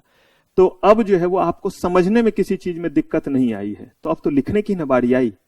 इसका मतलब जब आप कहते हैं कि सर हमें सब कुछ पता, आपने देखा ऑब्जेक्टिव भी बनाया, मस्त आपसे बन भी रहा है, सब्जेक्टिव में कॉन्सेप्ट में तो दिक्कत है नहीं, लेकिन जरा ये भी तो देखिए कि अब कैसे कैसे, ये तो मैंने थोड़ा सा जो है वो दिया है, ये तो टेलर है, अभी तो पार्टी शुरू हुई है, ये तो क्वेश्चन और कैसे कैसे बना सकते हैं। ये तो हमने बस एक चीज पे ये उठाया है, ये बताने के लिए कि जब आप पढ़े तो इतने ही शिद्दत से पढ़ें और इतने ही तरीके से क्वेश्चन निकालने का तरीका आप देखें कि अच्छा इस पे ऐसे पूछ सकता है, ऐसे पूछ सकता है। तो थोड़ा सा जरा इस चीज को खुद से देखिए कि अगर ये लिखना रहेगा तो अभी आप मुझे मुंह से बोल के ही बताइए, लेकिन कुछ तो फ्रेम आउटलाइन कुछ तो कीजिए, हिंदी में बोलिए इंग्लिश जो भी बोलिए, लेकिन एक फ्रेम और आउटलाइन तो कीजिए, ताकि जब मैं बोलूं तो आपको लगे कि नहीं नहीं सही जा रहे थे, मतलब ये हमारा भी उस तरीके से क्या कर रहा है, मैच कर रहा है। और नहीं मैच कर रहा है तो उसको हमें क्या करना होगा, डेवलप करना होगा, सीखना होगा। तो मैं कह रहा हूं कि court can not pass the judgement without proper interpretation of law, explain. इस पे मुझे चाहिए आपका आंसर। अब देखिए इसमें किस वाले चीज पे ज्यादा फोकस करें। Court can not pass the judgement without proper interpretation of law.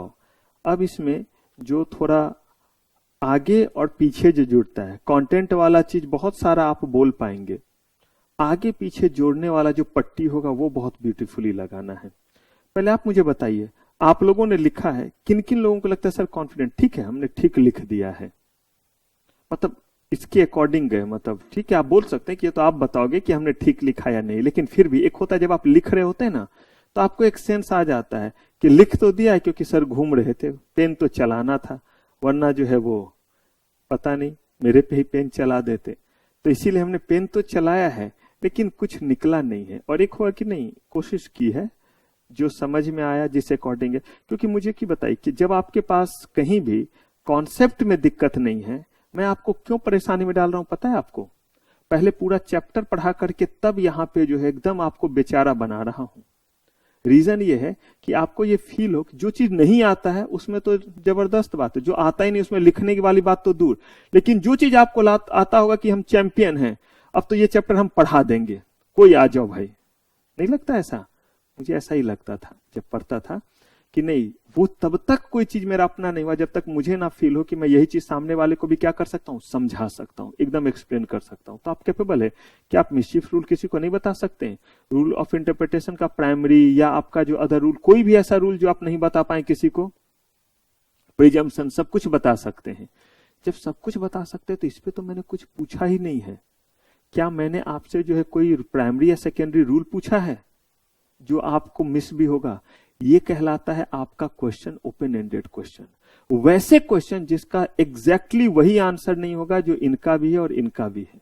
लेकिन अगर मिसचीफ रूल पूछा तो ठीक है, लगभग सबका जो है वो एक ही जगह बात जाएगा और उसके जो है वो बेस में यही होगा कि defeat the mischief and lead towards the solution और रेमेडी। ये आता है जैसे ऐसे ही जब हम लोग पढ़ते हैं कोई और तो कहते हैं कि उसका मतलब हुआ कि कंपेनिंग वर्ड्स की तरह या एसोसिएट वर्ड से मीनिंग लेंगे। यहां पे कह रहे court can not pass the judgement without what? Proper interpretation of law. Explain. तो कोई कुछ ट्राई करना चाहेंगे वॉलंटरली कि सर लिखा है सुनाऊं? करेंगे कोई हिम्मत?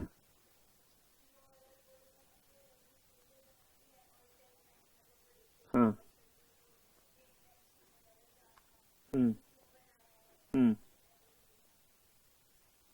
अच्छा, जहां आपको फोकस करा रहे हैं वो क्या है? Court can not pass the judgement. इसका मतलब कह रहा है कि यहां पे मेन चीज है कि कोर्ट को जजमेंट पास करना है। And when somebody is going to pass the judgment, that means obviously the court, various court, tribunal, यही सब तो है। Then a lot of things depending upon that order, बहुत सारे लोगों का चीज उस पर डिपेंड करता है। There could be a chance कि somebody will get acquittal, मतलब बाइज्जत बरी होना, somebody will be convicted, दोषी करार दिए जाएंगे। Since it is a crucial part, so it should not be taken arbitrarily, मतलब बिना सारे पक्षों को ध्यान में रखे हुए, सारे बात को ध्यान में रखे हुए कोर्ट को कभी भी कोई फैसला नहीं सुनाना चाहिए। तो देखिए इसका स्टार्ट कुछ इसी तरह से होगा। Since the judgement of court is making lots to the person concerned in that matter, so it shall not be made by the court in arbitrarily order. It should be done only after making thorough evidence and all considering all the aspect. But if the primary thing, and which is the intention of that law, if it will not be considered, then the judgment given above shall not justify the purpose for which the law was made. Since law was made by the legislature and the intention, the situation and the condition prevailing at that time was very crucial when it is being decided by the court after a long gap when that law was made. If court is not providing the proper weightage to these all aspects, then the judgment shall not work. The judgment shall not be the real judgment, and this can be done only and only when the court can make the proper interpretation given under interpretation of interpretation rule. कुछ लगा मैंने ठीक बोला? क्या ये आपके वाले चीज से मैच किया? और अगर मान लीजिए जो बात मैंने बोली आपको लगता है कि ये बात मैंने बोल दी, आपसे क्यों नहीं निकला, तो मैं आपको बता दूं, इंटरप्रिटेशन ऑफ स्टैट्यूट में आज के डेट में जितना आप जानते हैं उतना मैं जानता हूं। या मैंने जो इस आंसर में बोला है, मुझे कोई भी एक चीज बता दीजिए जो बात आपको नहीं था पता, कोई एक लाइन बता दीजिए। हो सकता है एक आध वर्ड मैंने कुछ ऐसा बोला हो, लेकिन मैंने कोई ऐसा वर्ड भी नहीं बोला जिसके लिए डिक्शनरी उठाने की जरूरत हो। बहुत सिंपल सिंपल ही मैंने वर्ड यूज किए हैं, लेकिन मैंने इस चीज को एकदम में बोल दिया। इसे मैं थोड़ा और तेज बोल सकता था या नहीं बोल सकता था, लेकिन मुझे आप तक कन्वे भी करना था। इसीलिए तो मेरी बारी अगर लिखने की आती तो मैं क्या करता, पेन उठाता और लिखता चला जाता।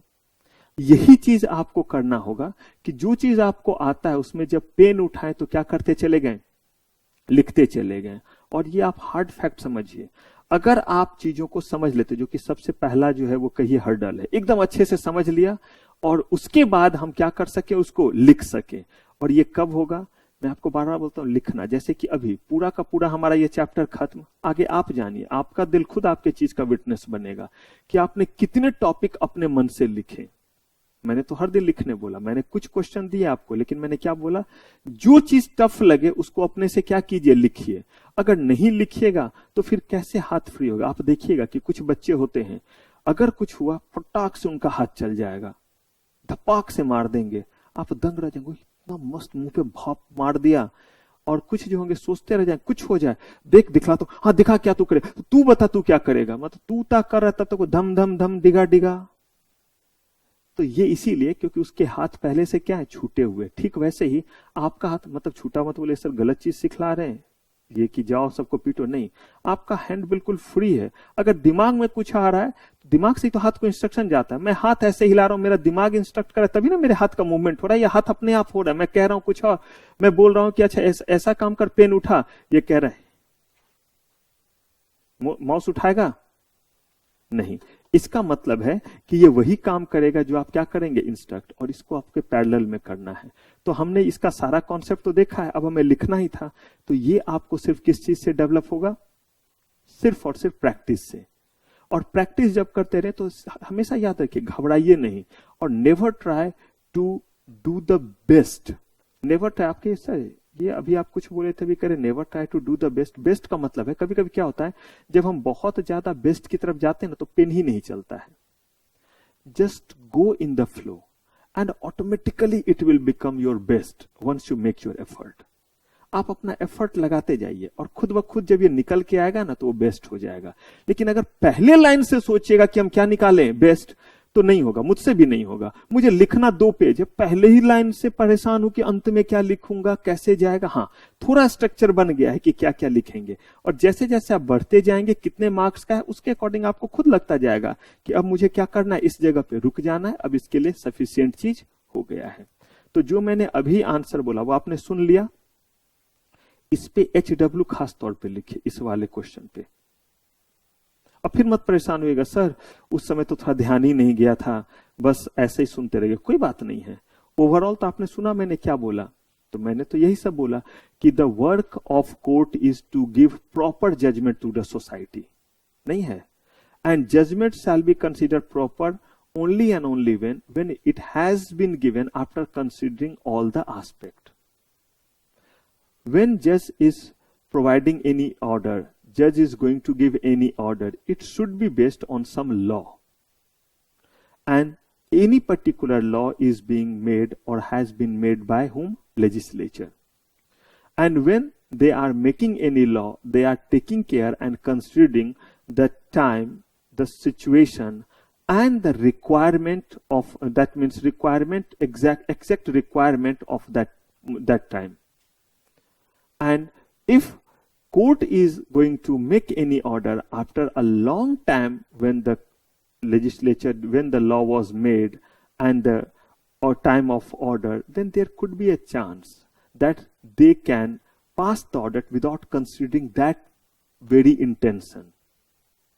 So for carrying that thing, there is law of or rule of interpretation. And when court will consider rule of interpretation, then automatically the intention, the time, the purpose for which laws were made will automatically be taken care by the court, and that will be the perfect judgment. जब वो interpretation of statute जैसा कोई चीज करेंगे तभी ना उन चीजों का ध्यान देंगे, अदरवाइज तो वो लिटरल में जाएंगे तो क्या हो जाएगा, मीनिंग गड़बड़ हो जाएगा। क्लियर है? देखिए 2 बार मैंने इसीलिए बोला, देखिए मैं ही 2 बार बोल रहा हूं, मेरे ही लैंग्वेज बदलेंगे, लेकिन बताइए मुझे जो सेंस है वो एक बार भी बदल रहा है नहीं, लेकिन लैंग्वेज में थोड़ा बहुत कम ज्यादा आ रहा है या नहीं आ रहा है। तो ऐसे ही सारा का सारा एस्पेक्ट बस जानना चाहिए। एक और कौन सा क्वेश्चन है वो एक बार पढ़ दीजिए तो।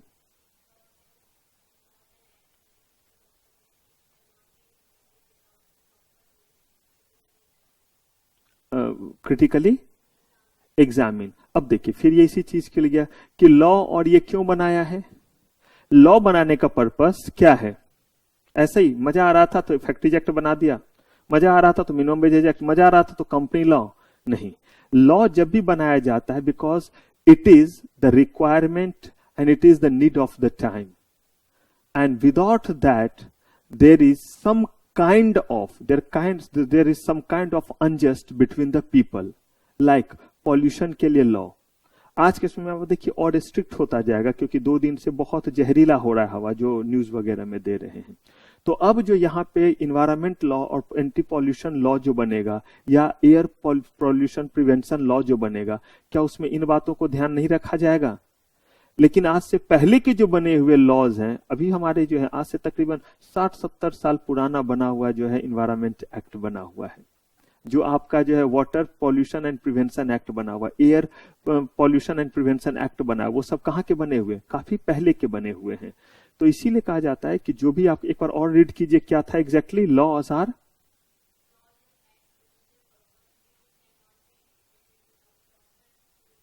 ठीक है। तो when any law is being made, it is always being made to fulfil some requirement and to solve some purpose existing at that point of time.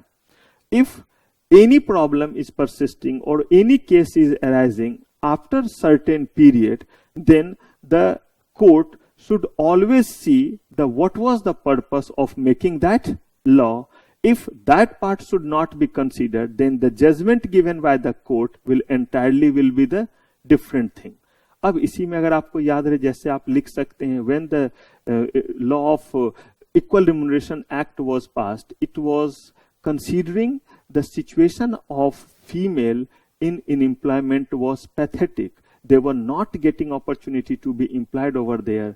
But nowadays, when the judge or when the court need to pass any order, they should take care that when it was passed, the situation was different. But right now, the situation of female is much more better than what it was earlier. तो देखिए, कभी कभी क्या है, वहां जो था उसको समझना, और कभी कभी जो है वहां जितने इंटेंशन से दिया गया था उतना इंटेंसिटी जो है वो नहीं डालना है। क्यों नहीं डालना है? क्योंकि उस समय स्थिति बहुत बुरी थी, इसलिए उतना इंटेंशन क्या किया गया, दिया गया। इस समय उतना उसको इम्फेसाइज नहीं करना है। तो कहीं भी कोई चीज रहे तो उसको हम इसी, देखिए सब जगह तो यही बात आ रहा है ना। आप देखिए जितने भी क्वेश्चन बोलेंगे सर सब में तो घूम फिर के वही बात आ रहा है। मैं तो कह रहा हूं क्वेश्चन ही वही है, बस उसको क्या कर दिया जा रहा है, अलग अलग तरीके से पूछा जा रहा है। अगर मान लीजिए कोई चीज डिस्टिंग्यूज करने जैसा आपको दे दे, कौन सा क्वेश्चन दे दे? डिस्टिंग्यूज। तो डिस्टिंग्यूज करने में फिर आपके सामने आ गया कि हमेशा कोशिश कीजिए पहला स्टेप टेबुलर फॉर्म में जाने का। हमने पहले भी बात की थी, एक तरफ यहां 1, एक तरफ यहां 1। अगर मान लीजिए कि एक तरफ दे दिया लिटरल इंटरप्रिटेशन और एक तरफ आपका दे दिया आपका गोल्डन रूल, पॉसिबल या रीजनेबल कंस्ट्रक्शन, जो भी कहिए। अब इसका पहला पॉइंट लेंगे और वहां पे क्या करेंगे, यहां पे सबसे पहले लिख दिया कि we should take the plain meaning of the word. लेकिन इसके पैरेलल में यहां पे क्या लिखेंगे? अब एक ही बताइए, इन दोनों के पैरेलल में चीज आ गया, लेकिन जरूरी नहीं कि सबके बीच में जब आप क्या करेंगे, डिफरेंस करेंगे, तो ऐसे ही आपको क्या आएगा, पैरेलल में वर्ड आएगा। तो उस केस में क्या करेंगे, इसको बोलते हैं पॉइंट टू पॉइंट कंपेरिजन। एक पॉइंट इसका लिखा तो दूसरा ही कंपैरिजन में इसका भी पॉइंट लिखा, इसको क्या बोलते हैं, पॉइंट टू पॉइंट कंपैरिजन। लेकिन कुछ ऐसे भी क्वेश्चन होंगे जिसमें आप पॉइंट टू पॉइंट कंपैरिजन नहीं कर पाएंगे। तो उसमें क्या करेंगे, उस केस में जो है एक इस तरफ मान लीजिए कि हमने अगर लिख दिया थोड़ी देर के लिए, मान लीजिए मिसचीफ रूल, और यहां पे अगर हमने लिख दिया गोल्डन रूल, ठीक है। तो अब मिसचीफ रूल को first point, second point, third point, fourth point लिखते जाएंगे, इररिस्पेक्टिव कि इसके 1 के ठीक पैरेलल में यहां भी हो, कोई बात नहीं है। अब जो आपका यहां जो है वो लॉजिकल का था, ये गोल्डन लॉजिकल गोल्ड, तो अब इसके जो है वो पॉइंट यहां लिखते जाइए।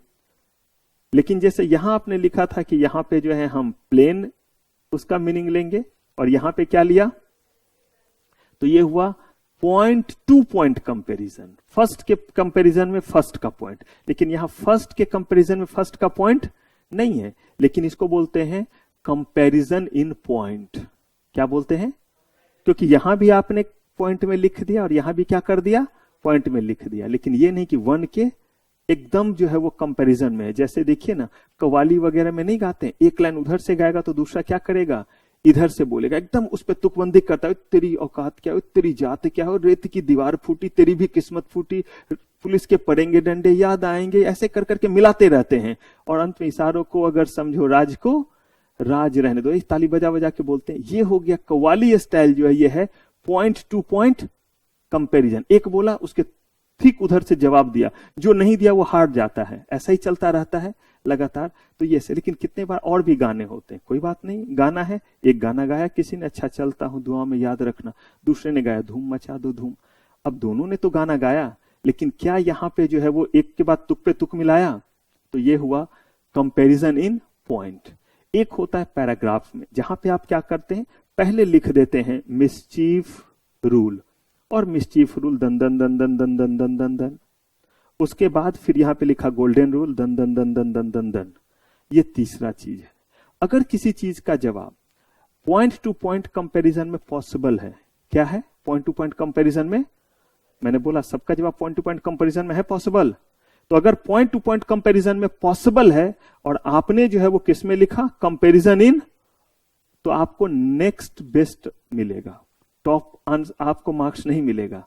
आपको फर्स्ट लेवल पे उसको मिलेगा जिसने ऐसे लिखा, सेकंड पे ये। लेकिन अगर यहीं पे किसी ने जो ऐसे भी नहीं लिख करके किसमें कर दिया, पैराग्राफ में, क्या मार्क्स नहीं मिलेगा? थर्ड बेस्ट मार्क्स उसको मिलेगा। लेकिन किसी चीज का answer point two point comparison हो ही नहीं सकता, पॉइंट टू पॉइंट कंपैरिजन हो ही नहीं सकता। तो मुझे बताइए बेस्ट आंसर फिर क्या होगा? कंपैरिजन इन पॉइंट। अब जो कंपैरिजन इन पॉइंट में लिखेगा उसका बेस्ट हुआ, और सेकंड बेस्ट क्या हुआ? जबकि इससे पहले पैराग्राफ को आपने थर्ड बेस्ट बोला था। अब इसीलिए क्योंकि उसमें point two point comparison possible नहीं है। क्लियर है ये बात? ये बेसिकली तरीका होता है जिसके बेसिस पे आप जो देखते हैं कि कॉपी का जो है वो बंटाधार कर दिया जाता है, एकदम खींच खींच के जो है वो कॉपी को गंदा बना करके, जीरो जीरो घुमा घुमा करके जो दिया गया लिखे होने के बावजूद, इसके पीछे कहीं भी क्या मनसा जो है वो उनका क्या है, आपको फेल करना। जरा सोचिए, इंस्टीट्यूट ने जब एडमिशन दिया तो क्या चाहेंगे, सबको फेल कर दें? नहीं। लेकिन अगर इस तरह से लिखा जाएगा तो क्या करेंगे, कभी पास नहीं करेंगे। अब देखिए यहां सीधे this case is not maintainable, कभी भी ऐसे शुरू में ही जो फैसला सुना दिया। अब देखिए क्या लिखा इस बच्चे ने, बड़ा करूं या देख पा रहे हैं? अब मुझे देखिए तो ये क्या लिखा है ये बच्चा, आप खुद जैसा बताइए, कुछ आपको समझ में आ रहा है? अब मुझे क्या बताइए, इन री डिसाइडेड केस कभी मैंने आपको लिखने बोला? अगर केस का नाम नहीं पता है तो इन री का इस्तेमाल कब करते हैं? तो देखिए तो ये बच्चा मामू नहीं बना रहा, इन री लिखने के बाद एक भी पार्टी का नाम लिखा है। अब बताइए ऐसे साने लोगों को ये जीरो ना दे, मेरा बस चलता तो बुला करके पिठ पे मुक्के मारते, लेकिन ये तो पॉसिबल नहीं होता है। तो ये मामू बनाना ही तो हुआ, नहीं हुआ? क्यों लिख रहे हैं आप इन री? आपको क्या लिखना चाहिए यहां पे? अगर नहीं लिखा तो क्या लिखिए, नहीं पता है तो in a decided case it was held that. अब यही वजह देखिए जीरो क्यों, क्योंकि उसने खुन्नस दिला दिया कॉपी चेक करने वाले को। एक तो ऊपर में ही लिखा this case is not, conclusion नीचे, पहले फैसला, प्रोविजन का अता पता नहीं। आप देखिए कि क्या कर रहा है, चार जो हमने बेसिक पढ़ा उसमें से एक भी बेसिक को ये ध्यान रख रहा है। अब यहां के बाद देखिए जो लिख रहा है, एक तो जानबूझ करके ऐसे कर रहा है कि सामने वाले को समझना है। इन री decided case it was held that because can not object on the grounds. मुझे बताइए इंग्लिश का ये कौन सा स्टेटमेंट ऐसा होता है? जरा इसमें ग्रामर की देखिए, उसने पैर हाथ तोड़ करके क्या कर दिया है। इन डिसाइडेड, इन री decided case it was held that because can not object on the grounds. कोई सेंटेंस का मतलब समझ में आ रहा है आपको? तो सिर्फ लिखने से मार्क्स आएगा? ग्राउंड ऑफ फ्रॉडुलेंटली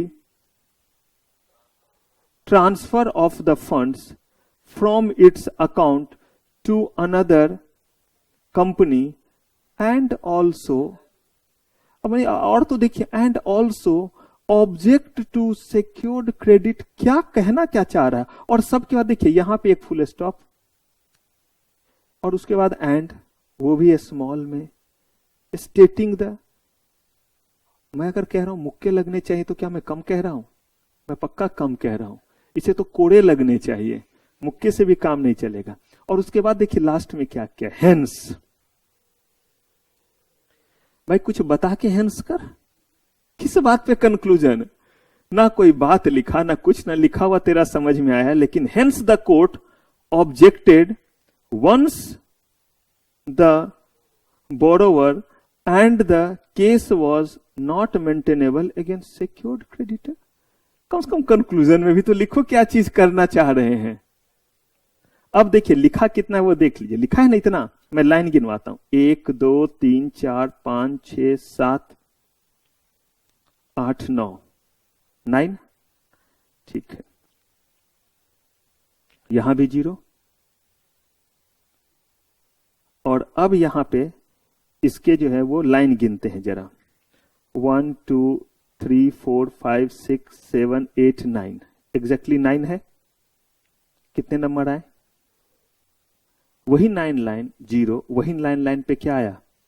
2, और इतना नहीं, यहां पे देखिए और भी ज्यादा लिखा, कितना है? 1, ये वाला, और कहीं पे मैं दिखलाना चाहता हूं कि इतने पे ही ज्यादा भी उसको आए हैं। देखिए तो इतना बड़ा लिखा, सब कटा। अब जरा देखिए,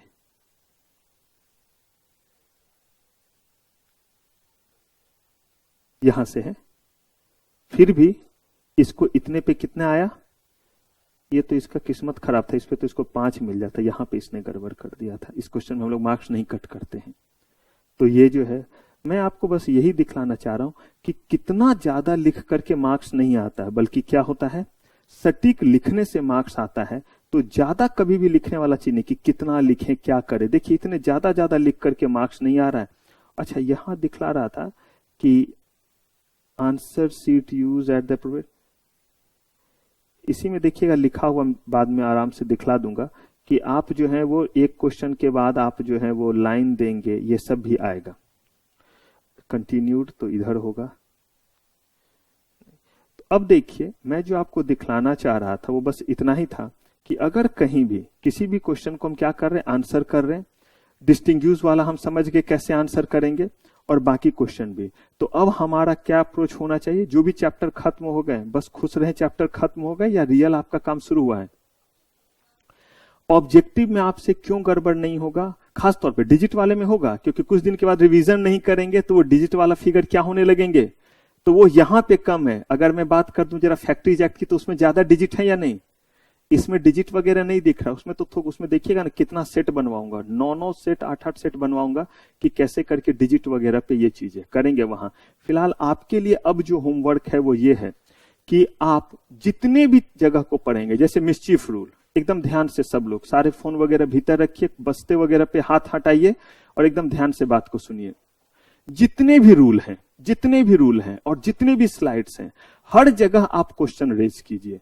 जैसे पहला ही चीज हमने पढ़ा, तो भाई पहला ही चीज कोड का था, तो वहां पे क्वेश्चन हो सकता है आपसे, और वो क्वेश्चन ये हो सकता है, एक तो शुरू वाले क्वेश्चन दिखलाई दिया, इंटरप्रिटेशन ऑफ स्टैट्यूट क्यों रिक्वायर्ड है।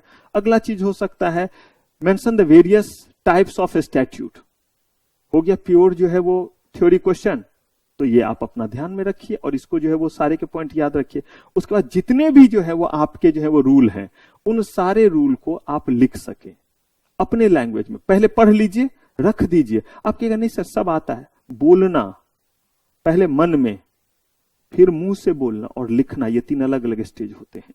मन में बहुत सारी बातें रहेगी, कोई पूछेगा तो बोलते वक्त आधी बात नहीं निकलेगी, और जब लिखना होगा तो उससे भी आधी बात निकलेगी। और हमें ये वैसे ही करना है कि जो मन में है वो लिखने तक क्या हो सके, पहुंच सके। मेरे साथ ऐसे होगा, आप मुझे कुछ पढ़ा दीजिए, कुछ समझा दीजिए नया चीज, मैं लिख लूंगा। यही स्टेज आपको करना है। तो आप क्या करेंगे, जितने भी इसमें जो है वो स्लाइड में है सब हम क्या कर लेंगे, खुद से लिखने की प्रैक्टिस। और जहां लगे दिक्कत, मैंने तो बोला है, फोन दिया है, सब कुछ दिया है। फिर मैं आपको कहूंगा सिर्फ समय मत, ये मत सोचिए कि दिसंबर में एग्जाम है। यकीन मानिए तुरंत दिसंबर आ जाएगा, हाथ पांव फूलने लगेंगे। आप समझिए आपका इंटरप्रिटेशन ऑफ स्टैट्यूट का एग्जाम परसों है। कब है, दिमाग में समझिए। अभी कोई बहुत ज्यादा आपको होमवर्क कहीं और नहीं मिला हुआ है, ना किसी और चैप्टर का बोला गया टेस्ट होगा। तो आप सिर्फ आज और कल में जितना भी इंटरप्रिटेशन ऑफ स्टैट्यूट का क्या किया है, जितना भी चीज पढ़ा है, उसको खुद से लिखिए। उतारना नहीं बोला है, क्या बोला है, लिखने। मिस्चीफ रूल, पहले अस्थिर से बैठ करके मिस्चीफ रूल मुझे पता है, मुझे क्लैरिटी है। अच्छा क्लैरिटी है तो इसके एग्जाम्पल क्या थे? भूल गया, एग्जाम्पल तो याद ही नहीं आ रहा है। लिखा था या नहीं कॉपी में? देख, कॉपी में भी नहीं लिखा था, स्लाइड पे नहीं लिखा हुआ था तो मैंने लिखा नहीं था। अच्छा पूछते हैं, मतलब कुछ भी ऐसे रहे, ऐसे कर करके बढ़िए कि क्या दिक्कत। और सबको एक जगह नोट डाउन कीजिए जब मुझसे भी पूछ रहे हैं तो एक बार करके देखिए, और यकीन मानिए आप इंतजार करेंगे कि अब एग्जाम कब आएगा। अब तो पढ़ के बैठ गए हैं, अब कब एग्जाम आएगा। लेकिन अगर ऐसे नहीं चले ना तो फिर देर हो जाता है। तो क्या करें, मीठा मीठा बात करें या डायरेक्ट काम की बात करें? तो ये काम की बात है। तो मैंने आपको सब पढ़ा दिया, आपको समझ में आया, मजा आया, समझ गए। ऐसा तो नहीं कि इंटरप्रेटर आपने जबरदस्ती पढ़ाया, समझ में नहीं आया, मजा नहीं आया। मैंने बड़े आराम से चीजों को आपको पढ़ाया। लेकिन अब रियल आपको वर्क करना है। मैं तो कह रहा हूं आप वर्क करके आएंगे, फिर मैं क्या करूंगा आपके साथ, उस पर वर्क करूंगा। तो आपको मुझे दिखाने के लिए कुछ नहीं। और सबसे पहले एक चीज याद रखिए, ये नहीं कि भाई सर को दिखाना होगा तो कॉपी में कुछ ना कुछ लिख करके जाएंगे, बिल्कुल ही नहीं। एक बार मन से शो ऑफ नेचर हटा करके देखिए, अपना इंप्रेशन कहीं मत क्रिएट कीजिए, अपना करियर क्रिएट कीजिए। इंप्रेसिव मत बनिए, आप इफेक्टिव बनिए। मेरे सामने इंप्रेशन से क्या लेना देना है? ऐसा थोड़ा कि आप मुझे इंप्रेस कर देंगे और वो भी बिना इंप्रेसिव रहे हुए, सवाल ही नहीं पैदा होता। मैं खुद साइकोलॉजिस्ट हूं। आप बोलेंगे मैं समझ जाऊंगा, आप बोलेंगे सर कॉपी में, मैं समझ जाऊंगा, भाई ने फाड़ दिया, ये गिर गया, वो हो गया, मैं 10 चीज मैं आपको बता दूंगा। कुछ मत कीजिए। और ना ही मेरे चीज को लेकर के दिमाग में कोई भी चीज रखिए कि नहीं अब सर को नहीं लिख के दिखलाएंगे तो फिर से बीच में पूछ देंगे। कुछ नहीं, मैंने बस जो बोला आप उसे बस इंप्लीमेंट कीजिए और मन से इंप्लीमेंट कीजिए। जैसे जैसे टाइम मिले उसको क्या करते जाइए। लेकिन ये नहीं दिखावे के लिए पूरा एक साथ कर, कुछ नहीं। एक लिटरल इंटरप्रिटेशन ही अगर 4 लाइन लिखा तो आपके मन का वो 4 लाइन होना चाहिए कि हाँ लिटरल इंटरप्रिटेशन मुझे पता है और मैंने लिटरल इंटरप्रिटेशन को ऐसे लिखा है कि मस्त है। अगर ये 3 मार्क्स के लिए तो इससे बेहतर कोई लिख के दिखा दे। लिटरल इंटरप्रिटेशन तो आपको पता है, जब लिखने बैठिएगा ना तो आपको लगेगा मजा नहीं आ रहा है। पहले आपका ही लगेगा, आप खुद लिख रहे हैं लेकिन आपको कॉन्फिडेंस नहीं, कॉन्फिडेंस का मतलब आपको अच्छा फील नहीं होगा, मजा नहीं हो रहा है। सर बोलते हैं तो अलग बात रहती है, मैं जो लिख रहा हूं या लिख रही हूं तो मजा नहीं आ रहा है। आप उसको कुछ मत कीजिए, छोड़ दीजिए, सेकेंड अटेम्प्ट फिर कीजिए। क्या था लिटरल इंटरप्रिटेशन, अब लिखते हैं लिटरल इंटरप्रिटेशन। आने दीजिए ना, ग्रामर रास्ते में आएगा, वर्ड रास्ते में आएगा, सब आएगा, सबको फुटबॉल की तरह किक लगाएंगे। लेकिन पहले पता तो चले ऑब्स्टेकल क्या क्या है। आप ऑब्स्टेकल आज नहीं दिखाइएगा, दिसंबर में नवंबर में दिखलाइएगा, तो दिसंबर में मैं कैसे एग्जाम क्लियर कराऊंगा आपका। आप अभी ऑब्स्टेकल दिखा दे तो अगले क्लास में वो खत्म होगा या नहीं। अगर माइंड में आपने लिख के दिखाया, कुछ मैंने आपको बोला, आपने लिख के दिखाया, जब आपने लिखा मैंने आपको बोला तो आपको बात समझ में आई नहीं कि इसमें और क्या लिखेंगे।